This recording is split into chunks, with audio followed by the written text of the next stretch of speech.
Well, what I'm going to do now is hand you over to the first co-chair. We've got two co-chairs here today.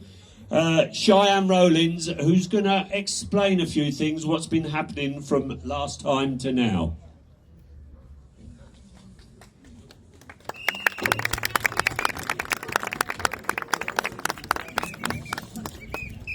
Really close. Can you hear me, Cambridgeshire? Yes! Can you hear me, Cambridgeshire? Hi! Excellent. My name is Shyanne Roeloffs, and on behalf of the Cambridgeshire Residents group, thank you all for coming here today, and thank you for your support in fighting this cruel and regressive tax.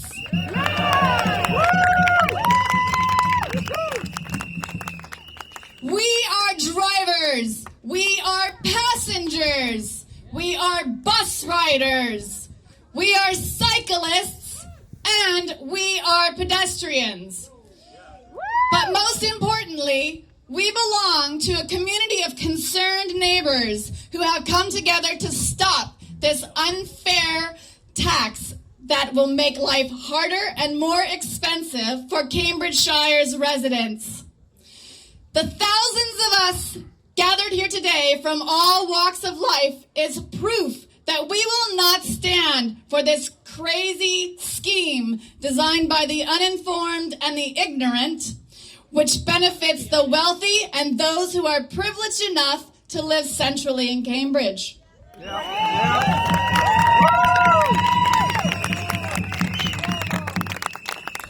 One councillor, I won't mention his name,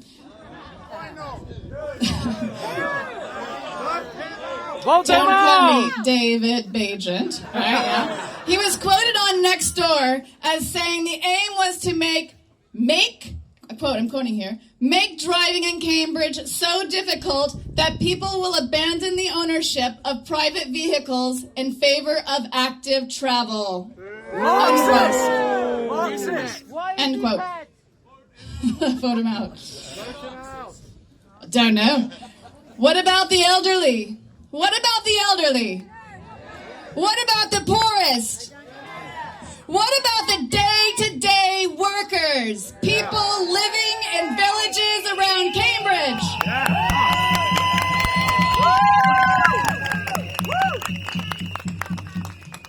Moms and dads caring for their families, and others with complex transportation needs. The financial and social impact of this draconian tax will be devastating. The wealthy will be able to pay for their freedom, and those who can't, at least can't afford it and depend on their cars, not only for their livelihoods, but for social interaction and other activities, will find their health, their well-being, and their life choices severely curtailed or shut down.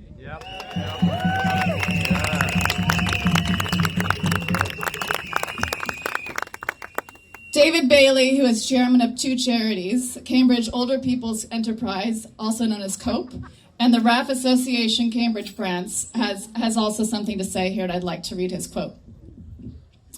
COPE has been and still is fighting against loneliness and isolation amongst older people.